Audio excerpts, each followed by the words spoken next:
Today's video is brought to you by Manscaped.com. And do you know that this month, April, is actually National Testicular Cancer Awareness Month? Because yes, this brand saves balls. Not only makes them pretty too.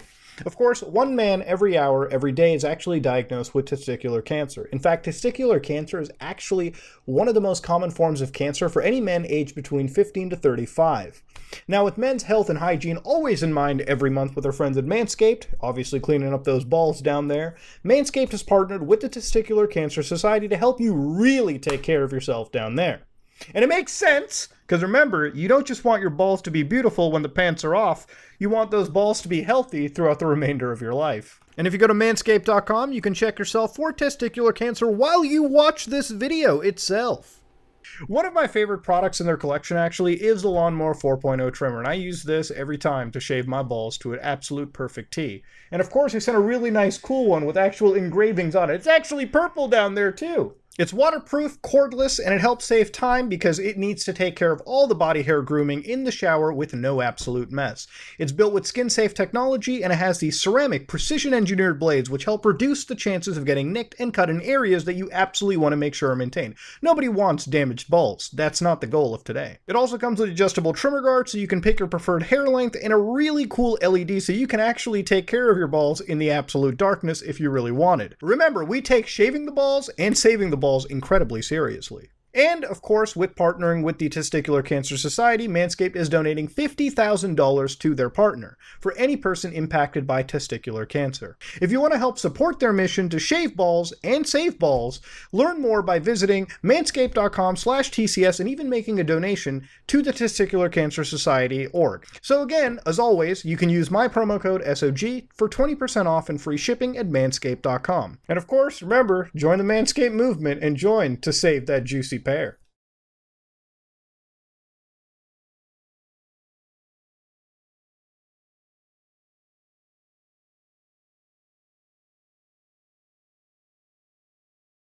Objection! Legal stuff today. Woohoo! Ladies and gentlemen, what if I talked about copyright trolling, DMCA, and fair abuse trolling? Now, to understand, I want to start this off with, we just made a video covering Quantum TV where we talked about, fair use and, filing frivolous DMCA lawsuits. I think if you're a content creator on this platform, DMCA and fair use is the most important thing ever. Regardless of whatever type of content you make, whether it be in the movie review sphere, the game review sphere, when you're covering journalism, when you're covering really anything, even if you're a cooking channel and you're talking about a cookbook, right? You're obviously using content in fair use principles, right? Now, when somebody who may not agree with you decides, I'm going to break the law and file a DMCA claim, well, ladies and gentlemen, that threatens every creator on the platform. Now, of course, this isn't drama in my opinion. This isn't any issue. This is a fight every creator has to make in order to maintain that this platform remains fun, functional for all, okay? Now, I want you to understand, when I made videos with CoffeeZilla regarding Roobet, regarding, all the scams we covered, regarding, Save the Kids, we were obviously using content from other creators. Obviously, we were journalists investigating a serious situation. So if any party involved in that decided to hit us with DMCAs, it would put our channel at risks, okay? So we couldn't make the videos we wanted to make to educate and inform the audience if that was the case. Now, in a certain situation, a lot of YouTubers have basically been sued by a very notorious litigious troll on YouTube.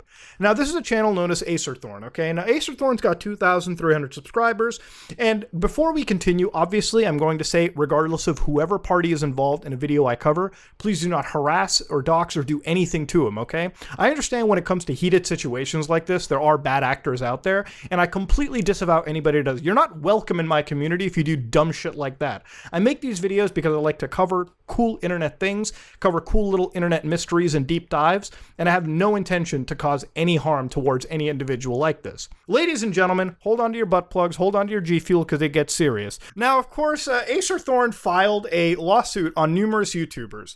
Now, he filed a lawsuit on a YouTuber known as Sid Alpha, which basically sparked this entire thing into internet fame, if you will. So he said, I am being sued for over $1.8 million by Acerthorn for copyright infringement. So it's not him that's just being sued. It's an entire group of people that are being sued.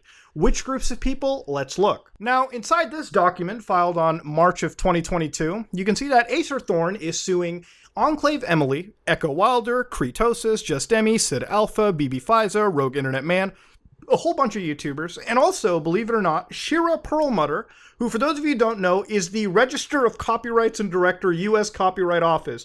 Yes, even she is getting sued. We're taking this right to the U.S. feds. Then you've got Alphabet Incorporation, Google's parent company, YouTube LLC, Discord, and Twitch Interactive. This is a big-ass lawsuit. It covers everyone tiny all the way to big tech. No one is safe. Federal government, you're getting hit too.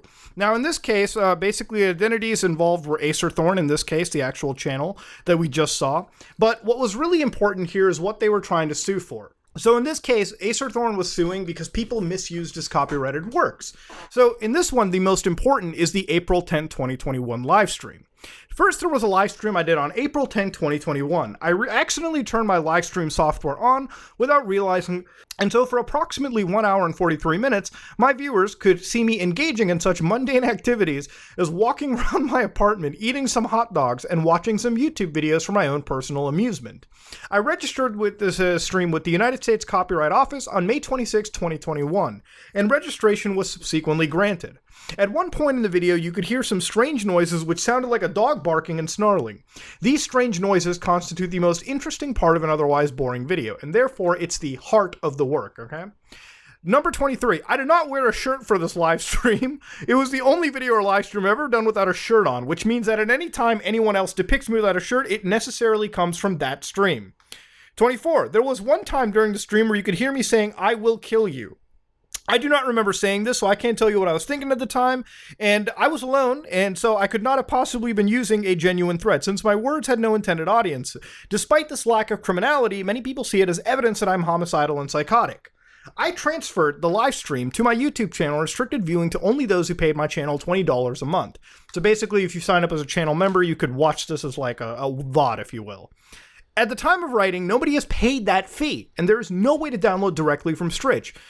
The only way that anyone could have possibly seen any portion of that stream is by illegally downloading it. Now, this is an interesting case. If it turns out that the US legal system says that you can't use YouTube downloader services, would a lot of YouTubers who cover or critique content be at risk for possibly downloading a YouTube video to critique, therefore not being a fair use issue, but somehow translating to a piracy issue? That's an interesting legal precedent to cover. Now, of course, he also has a bunch of other videos from like other live streams, like other videos, like videos where he talks about like correction series is canceled, like a short, the Fallout New Vegas retrospective, and a bunch of other things, right? He also went as far as to say that, hey boys, that channel art and the watermark, remember what I showed earlier? That's trademark, that's copyrighted. If you show that, that's haram. He also details the harassment, doxing, and dogpiling against me from like hate campaigns that other people have caused, which I completely disavow. I think spreading any form of harassment and doxing and dogpiling anybody is completely wrong. It's abhorrent behavior, and you should never do it. That said, though, how much of it could have just been criticism versus, the hate campaign, if you will? At the end of the day, right, like, if you're going to be mentioning a bunch of things for lawsuits, you should really pepper it in to strengthen whatever overall case that you have. That said, though, all right, expect that when you're on the internet, people are going to critique the content that you make. Again, that doesn't justify false flagging them if you disagree with their opinions. What's really interesting is the damages that he wants. I've alleged 26 different infringements of my copyright, and so here, I request statutory damages of $150,000 for each count of infringement. Each DMCA is $150 grand. So basically, it all totaled up to somewhere around $3.4 million from various defendants. Holy shit! Woo! I request to be compensated all the profits that Kratos earned from their streams which infringed on my content. And then I request actual damages of $20 for every view that Sid Alpha video about me earns before it is taken down. Now, in a recent turn of events, the courts did something very much in the favor of those being sued. Here you can actually read that the court granted Alphabet and YouTube permission to intervene in this action in the purpose of opposing plaintiff's motion for default judgment. And then the court denied the plaintiff's motions for default judgment on the grounds that the allegedly infringed work, which is that accidental live stream, is not copyrightable because it lacks creativity and human authorship. So to understand, this is almost like 50% and above of the actual copyrighted, cases, the actual, fight in the original case, the heart of the original case being thrown out. So now that the courts have done this, it weakens it in like Acerthorn's case. And so if he chooses to pursue this, I don't know why I don't know what would prompt this person to continue making this mistake. Literally, the courts threw this out, and they were not happy about the fact that this case was brought in the way that it was. So again, let's move on, because we have to cover an entire history of litigious trolling. Now, the actual stream, because Acerthorn was so crazy with these lawsuits, went so ham on all these individuals, this live stream, which I've never seen before in its entirety up until a few days ago, was all over r/Cringetopia. 33,000 upvotes. That's like top post. That's top post shit. And of course, I'm going to block it out because I don't want to get sued and taken down or give anything. Now, of course, because of this, the entire stream itself was also re-uploaded in its entirety, 1 hour, 42 minutes on YouTube, okay? So people, now let me tell you something, okay? This is like off topic. Every time you post cringe, you do dumb shit. Let me explain something, okay? I've made cringe on the internet. I've done some dumb shit, okay? I've made a fool out of myself. Now, I could sit down and do two things. You could either move on with your life and say, haha, I posted cringe, I'll move on. It is what it is. You learn from your mistakes, you accept the meme, you make an apology, and you move on with your life. You do it sincerely. And usually things work, all right? But if there's people who are trolling you, for instance, right? By reacting to them and DMCAing them and taking them down and giving them that reaction, it only strengthens them and causes them to move things further. Now, people take portions of your video, and this goes beyond the streams, and criticize it and critique it. And all of a sudden, you yourself have jumped in and DMCA'd those videos. Like if I watch his Elden Ring review and I critique it and he takes down my video, all of a sudden, because he's done that, all right, he's basically invoked the Streisand effect. So people who otherwise wouldn't have cared about digging this shit up would now dig it up, see it, re-upload it, repost it, and share it amongst people. This guy is a relatively small channel, but until Sid Alpha had it picked up, and then a bunch of other channels picked it up too. I think Charlie talked about it. I'm talking about it. Now this whole situation went from, 100 eyes seeing it all the way to 100,000 eyes, in a matter of days, if you will. So this is what happens when you absolutely are basically breaking the law by DMCAing and basically twisting the nipples of every party involved. Oh God, thank you. That's not the lawyers yet. All right, we have a few more minutes.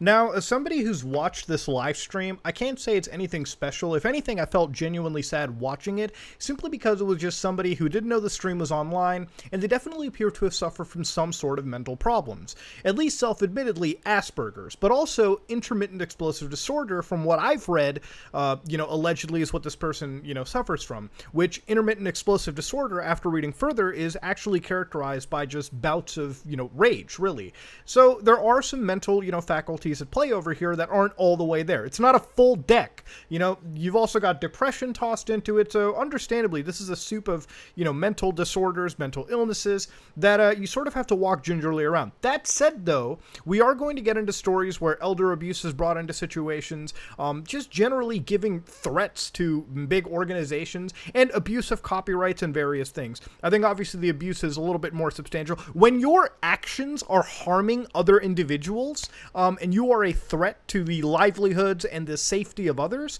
at that point, you need to be stopped, you need to be intervened in, because the situation just cannot progress into something worse. And if that's a hot take, well, let it be hot, I guess. Now, because of this, Sid Alpha, who is getting sued, actually had showcased that 2 months ago, while the DMCA strike was issued by Acerthorn, YouTube had actually told them to go pound sand. So again, YouTube's copyright office got involved. And may I just say, YouTube, if people are breaking the DMCA guidelines, fucking nuke their channels, okay? I'm sorry, okay? I'm sorry. This is not a hot take. I don't care what you think. If you break the law, if you are violating DMCA constantly, where it's not a 1, 2, 3, 4 times issues, remove the channels, remove their platform, okay? YouTube, if you're gonna, I am totally okay with deplatforming people that are abusing the DMCA system. You break it once, you break it twice, you break it 3 times, you break it 10 times, you're off the platform for good, no if, and, or but. Do no appeals process. If I ran this fucking site, I'd be fucking swatting copyright flies like no tomorrow, okay? Simple as that. If I had proof people were actually abusing the DMCA system, they'd be off the platform. Simple as that. No questions. No mercy, no fucks given. Now, that being said, to understand the actual history of Acerthorn is pretty interesting. This is a litigious troll, somebody that files some of the most frivolous lawsuits imaginable. So we're going to go through some history of some meme-worthy lawsuits all the way down to some really serious stuff. So one of the first ones was when he sued Xbox Live for $500 billion.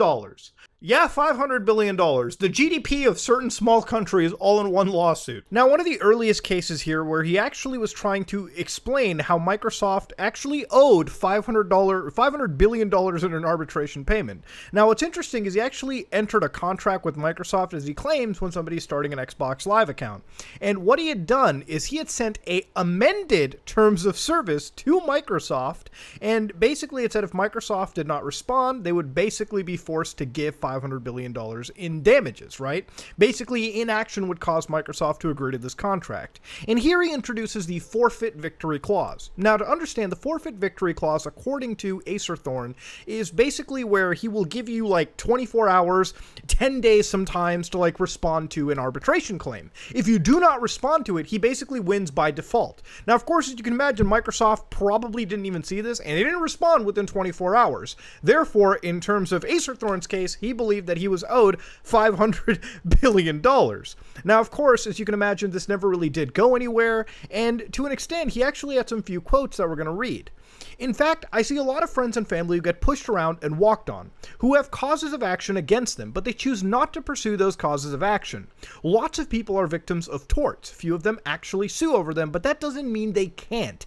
I, on the other hand, will not let people push me around just because I've already filed a bunch of claims already, in reference to the already frivolous claims that he had filed before. So ladies and gentlemen, one thing to understand with this Microsoft lawsuit is obviously it's a frivolous case, because even according to Microsoft's TOS at the time, according to this article, Microsoft's terms of service basically says that they're not going to really, they're not really liable for damages worth more than 1 month of an Xbox Live fee, $5 at that time. And nowhere does Microsoft even say that they're actually going to, they straight up say that they will not accept notices by email, which is one of the methods that, Acerthorn was using. There was a YouTube video at one point, but that YouTube video has since then been removed. I believe it was taken down back then, so there exists no archive of this mention at all. So yeah, this was just one example of abusing the legal system, and of course it didn't go anywhere. Microsoft was not going to hand out $500 billion. But don't let that fool you, okay? Alright, ladies and gentlemen, if it didn't work the first time, let's try it another time. Now, do you think that, Acerthorn picked a lighter target this time? Somebody a little smaller than Microsoft? Nope, he went right to Google Inc. On this lawsuit, filed 2011, plaintiff filed an arbitration award against defendant Google Incorporation to the tune of $500 billion. If he had won both these lawsuits, that's a world's first goddamn trillionaire. If he had just won this lawsuit, this man would be the richest dude on the planet. This shows you that, again, this is not the full deck of cards we're seeing over here. Obviously, this is an example of somebody that has some problems going on. Now, of course, he invoked the Federal Arbitration Act, and of course, the entire court denied the plaintiff's motions and dismisses the case with prejudice as frivolous. So basically, the entire thing was plaintiff alleges that he had 2 accounts with YouTube Inc., a company that is controlled by Google. So plaintiff argues that under YouTube's TOS, the terms may be unilaterally modified at any time, and that if the party does not accept the new terms, they may sever the contractual relationship. He attempted to unilaterally change the terms of YouTube agreement by emailing YouTube's general service email address, service@youtube.com, new terms which included the name of the parties, the method of accepting the amendment, and an agreement to hold all legal disputes between the parties, even those not related to this contract, to binding arbitration. So wait, what? What? Wait, you hit YouTube with an amended TOS? What the fuck? Plaintiff also alleges that after defendant failed to delete his YouTube account within the 30-day time limit they were allotted, he sent defendant a second email on May 2nd, 2011, which was an invitation to arbitrate a legal dispute for compensatory damages for $500 billion. Dear Google, he wrote this out, print this out, fill it out, scan it, and send it back to me by this time tomorrow, or else you lose automatically via forfeit victory clause. So basically, if you don't respond to him within 24 hours, you fucking owe him $500 billion. Okay, I wish the world worked that way. God damn, what? Of course, you can imagine the courts weren't too happy. The court must dismiss an action if the court finds the action fails to state a claim on which relief may be granted, or the action is frivolous and malicious. So here it is, the forma pauperis statute is designed largely to discourage the filing and waste of judicial and private resources upon baseless lawsuits that paying litigants generally do not initiate because of the costs of bringing suit. It affords judges not only the authority to dismiss a claim based on the indisputably meritless legal theory, but also the unusual power to pierce the veil of a complaint's factual allegations and dismiss those claims whose factual contentions are clearly baseless. So yeah, the courts kind of told him, get out of here. All right, this is a stupid case. They just they got rid of it. It was baseless. It was a frivolous suit. And of course, if you think the $1 trillion worth of lawsuit failures here weren't enough, well, it goes even further. Now, of course, when the lawsuits against Microsoft and small old Google failed, he decided to sue the state of fucking Texas. I'm not joking with you here. We're going to get into this wild lawsuit. So in this state right over here, he said that relying on diversity jurisdiction, plaintiff seeks to confirm an arbitration award, you see the pattern here, against defendant in the amount of $5 trillion. Oh, no. Now pucker your rectums. This is a scam that I've seen to serve all scams. And trust me, I've covered a lot of these in my time. Now, this one is, if you read here, plaintiff would serve the attorney general with $1 crusty and a prepaid stamped envelope. Now, the defendant could accept the contract by keeping that dollar for more than one business day, 24 hours. Or could reject the contract by returning the dollar to Acerthorn the next business day using the prepaid envelope. So the parties agreed to submit to binding arbitration that $5 trillion to resolve any dispute. Now, according to the plaintiff, basically because the attorney general failed to return that crusty dollar, that entitles them to win the relief requested, the $5 trillion. Which I remind you, at the time, that's a significant percentage of the United States federal GDP. Oh man, how could a court take this seriously? Now, of course, this is when, like, even the courts started to, like, point out the frivolous claims. Like, again, when you sue somebody for $5 trillion with no basis in, like, actual law, no shit the courts are going to throw you out. And they actually gave a sanction warning because of 4 prior actions to confirm non-existent arbitration awards. So again, the courts were getting sick and tired of this shit. This is the history of it. Now, I don't know why this Texas lawsuit was necessarily invoked. Maybe something in that state necessarily angered Acerthorn in this case. But of course, as you can imagine, the $5 trillion was never awarded to Acerthorn. If that had happened, he would be the richest person in the world. Elon Musk would be a penny in comparison. Now, of course, he then moved on to sue Walmart because of Walmart not really giving him a job that he wanted, a job that he needed, because of course, the Asperger's. Let's read this one real closely. So when he was suing Walmart, he basically, according to the allegations of the complaint, plaintiff who has Asperger's syndrome applied for a variety of jobs at the Walmart store in Harrison, Arkansas. They applied for a variety of jobs at the Walmarts and during 2010. And as part of the application process, they were supposed to go through an assessment. Now, in the assessment, they were checking for social, they were checking, for social, connections to other people, like how they would handle themselves socially. So, of course, the plaintiff here indicates that they failed the assessment, but wouldn't have done so if their Asperger's were, considered. So again, they also said that Walmart had plenty of other jobs with no human interaction, like being a janitor or a shelf shocker at night, but at the end of the day, this lawsuit was also not won with Walmart, okay? Proving that you cannot sue people who choose not to employ you for, legitimate reasons in this case, right? But this is where things get kind of serious, where actual abuse gets mentioned. If you think that family is safe from this, not in the fucking slightest, okay? Because in this case, this also involved, Acerthorn versus their father. Now, of course, this lawsuit against his father actually played into the favor of Acerthorn's dad, and we're actually going to read why here real quick. The parties of this appeal are appellant and his father. At the time of the incident giving rise to this litigation, the son was residing with the father. In an attempt to eliminate or reduce previous friction between the parties had executed a written agreement setting forth the terms and conditions whereby the son could live in the father's residence. On November 2011, the police were called to the home of the father and found that the father had suffered knife wounds to the face. The son was arrested and charged with battery. The son subsequently filed suit against his father, claiming that his father had breached the written contract between the parties that night by failing to provide adequate high-speed internet service.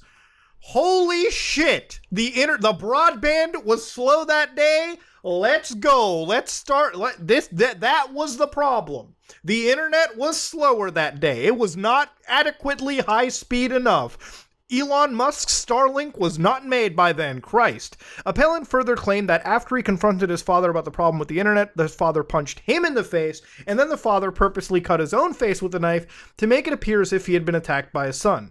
Appellant asserted in his complaint that his father pressed criminal charges against him, knowing them to be false, and used the alleged attack as a means to circumvent the lease agreement provision of the parties' contract, and unlawfully evict appellant from his house. The appellant alleged 6 separate cases of action, including malicious prosecution, abusive process, defamation, breach of contract, conversion, and battery. Appellant subsequently filed an amended complaint, adding additional complaints for identity theft, tort of outrage, negligence, and forgery. The case was tried to a jury, and the jury verdicts were returned in the favor of the father. Therefore, the trial court entered a judgment dismissing appellant's complaint with prejudice. So, yeah, it seems as though this lawsuit wasn't really won. Now, of course, the additional requests, and I believe all the future lawsuits that they were bringing into this, were denied. Now, I checked further into this situation because it is incredibly serious and it does involve a case of literal elder abuse, which is where, again, these things take... It's one thing to frivolously sue a company over stupid shit for an exorbitant amount of money, but when you become violent and you start harming other people, there's never an excuse for that. Now, I looked at this other case with Acerthorn versus Boone County, and this obviously included like a lot of objections, one of them being that I think the prison didn't accommodate for the Asperger's syndrome that he had, which that a lot of these situations had dismissals with prejudice. The most important one here being the false arrest. So Acerthorn contends that his arrest on these charges violated his constitutional rights because the charges were false. He claims his father and the arresting officer were friends before the arrest, and posits that the arresting officer already hated plaintiff prior to the arrest and had personal interest in getting plaintiff arrested because the attorney told them to. Perhaps they were even blackmailed. Acerthorn also accuses the arresting officer of failing to seize potentially exculpatory evidence during the arrest in the form of a bloody pillow. So, of course, in the last paragraph, after a careful reading of the record, the court finds that Acerthorn had failed to present anything more than his personal speculation as to the true reasons why he was arrested. Even if the court were to assume the arresting officer and county officials maintained a personal vendetta against Acerthorn, the fact remains that an actual injured victim was present at the time of arrest, and there was evidence of blood in the home. Acerthorn was ultimately convicted of the offense.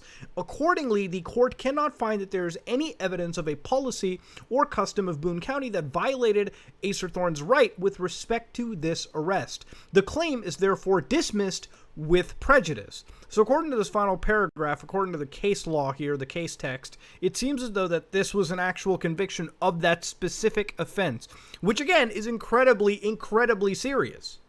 Now, from what I'm reading, it seems like any form of further appeal into this situation is further denied, okay? So this whole thing, died down in this situation. Now, of course, it even goes further than that, okay? So understandably, I just want to reiterate for the second, please do not sue me, Acerthorn. I am just reading legal public dockets, okay? I'm not breaking the law and I'm not breaking the copyright system. I'm just reporting what I'm seeing on the internet and what I'm reading. It seems even universities were not safe in the history of Acerthorn's lawsuits, where he decided to actually sue the university. So this is actually an excerpt from this entire university right over here. December 3rd, 2007, Dr. Holland called the Acerthorn into her office to discuss his conduct upon returning to the treasurer's office, as well as report of his using profane language with a resident assistant. No charges under the Code of Student Life were brought against Acerthorn as a result of this conduct. But during this meeting, Acerthorn told Dr. Holland of a plan he had for injuring his dad. Acerthorn indicates his plans to have his father in his room, at which point he would cut his father's forehead and take his blood to write a letter of forgiveness. David indicated he planned to have the occurrence videotaped and posted on the internet website YouTube. David indicated that thinking of the pain his father would be in and the screams he would produce gave him chills. David proceeded to make the physical motion of a person who had the chills while making this statement. David was asked how often he thought of this plan, in which he replied to a response to the effect of, "I practically jerk off to it daily." So obviously, again, not a full deck of cards. There are some problems going on over there, which I definitely wanted to bring up simply because of the fact that obviously there's a reason certain people do these and think these kind of ways. There's obviously some mental issues going there, and that's why in this situation, it's there for context.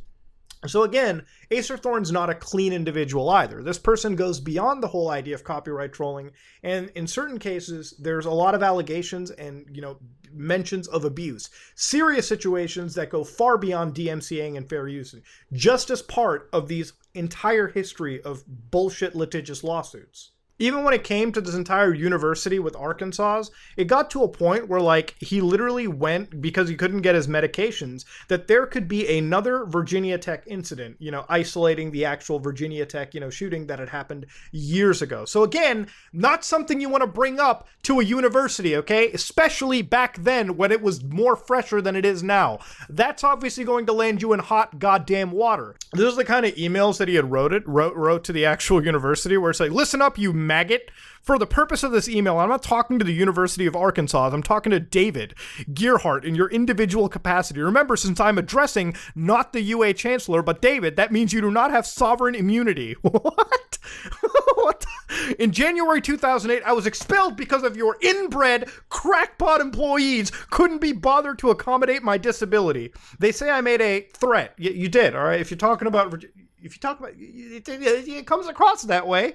Okay, this is bullshit. I didn't threaten anyone. You took it that way. So listen up, you R-word, you inbred, you shit. I'm not asking you, I sure as hell am not asking you kindly. You have 16 business hours until 5 p.m. to do the following. Override the student accounts office. Remove my suspension. Make it so that, officially, I was never kicked out against my will in the first place. I withdrew on my own. Allow me to readmit myself to the university on the spot. No applications, no interviews, no jack shit. Send me an email telling me that the above 3 have been accomplished. The fact that this person has not spent jail time yet, okay, is a bit shocking to me, all right, given how unhinged some of these things are getting. Now, understandably, not a full deck of cards, the person does suffer from some mental disorders, but this behavior is still inexcusable, okay?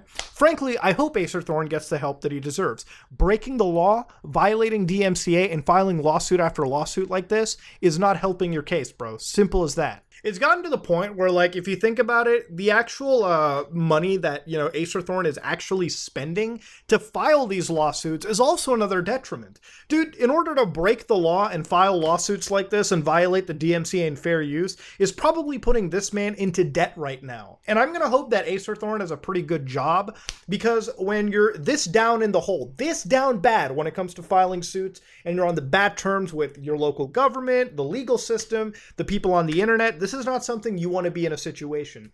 And when it comes down to how much money he may owe when a countersuit is filed, because listen, if you file frivolously on me, I will sue you, okay? I will countersue you back. I don't care who the fuck you are, I will garnish wages, okay? Simple as that. Because when you file a lawsuit and put that stress and take away years out of my life from that stress, I obviously have to countersue you. We have to. You have to do it literally to maintain, some level of standing in the world, okay? You can't let people walk over you regardless of who they are. Which is why in this case, obviously, Acerthorn is not playing with a full deck of cards. This person is not all the way up there. They're constantly doing this, and they haven't faced any real, tangible consequence for their action. It seems like all they're going to do is wake up making YouTube videos, failing to accept any form of criticism, and when they do get that criticism, it's just lawsuit, lawsuit, lawsuit, lawsuit, and lawsuit. And you can only do that for literally a decade until the house of cards comes crashing down. And this isn't even, again, mentioning the whole altercation with his father, where, that went to court. That was discussed. There were charges placed. There was just physical altercations being alleged and thrown around, and all over high-speed internet and lease agreements. Dude, how has this person not been jailed over this kind of stuff? I don't understand it. People have gone to prison for less. This is wrong. I'm surprised. I'm also surprised that a countersuit was never filed. Where, like, listen, this person has spent so much time doing frivolous lawsuits that you would think when a countersuit is filed, that would be enough to slap the person down, at least fiscally, to prevent them from doing this again. It's almost as if the system constantly allows itself to be abused in terms of filing lawsuits, not even mentioning YouTube's constant DMCA abuse, which should have been dealt at a company level. This is just something that's been allowed to go on for way, way longer than it should have. Honestly, I think Acerthorn needs to take a little sabbatical from the internet, and this is where I'm just gonna get real, okay? Obviously, I understand this person has the mental issues. I have a very, like, sympathetic side for that, okay? Because people who aren't playing, people often, like, look at mental illness and, you know, they don't treat it as seriously as they should. And when it comes to Acerthorn, obviously, again, you know, there's a lot that this person doesn't understand about the world, and the way that they, you know, the way that they behave is not what a normal person should do, not what a healthy person should do. And in some capacity, I hope the absolute best in terms of Acerthorn getting some actual professional help for that. But when it comes to abusing, when it comes to violating laws like DMCA and putting channels at threat and frivolously filing lawsuits, you're going to have consequences come your way at some point in the legal system when people are filing these countersuits. And at that point, there's nobody to blame but you, dog, and that is what it is. Professionally, if I was to say something to Acerthorn, brother, step away from the internet, okay? Take a little sabbatical, all right? Take like 2-3 months, take a year away from the internet. Go outside, touch grass, find something else besides YouTube to enjoy, because right now you're not doing the platform any justice. You're just making an ass out of yourself on the internet, and that's not something you want to be doing. You know, frankly, in this situation, I think somebody needs to step in and basically serve as like a caretaker, watch over this individual, because again, they're not all the way there. I don't want this person to hurt themselves or anybody around them, and frankly, I want the best of anybody. Look, I may talk about anybody on the internet, and sometimes there will be a little bit of like an anger brewing from me, okay? But at the end of the day, I wish the best for everyone. Nobody wants harm on anybody. Everybody loses that way. If Acerthorn is to get his shit together, it's called getting off the internet, really reassessing where your life is at that point, and figuring out what changes you need to make in order to be the best version of yourself. That being said, though, ladies and gentlemen, that was a history of lawsuits, and that was a lot to cover, man. I'll be honest with you. Whew, that hurts. I'll be real with you. After the lawsuits I read today, I'm kind of kicking my ass that I never became a lawyer, because holy shit. You know, in a lot of these cases, Acerthorn had to represent himself, I believe, and I totally understand why, man. Ladies and gentlemen, if you like what you saw, please like, comment, and subscribe. Dislike it if you dislike it. I am out.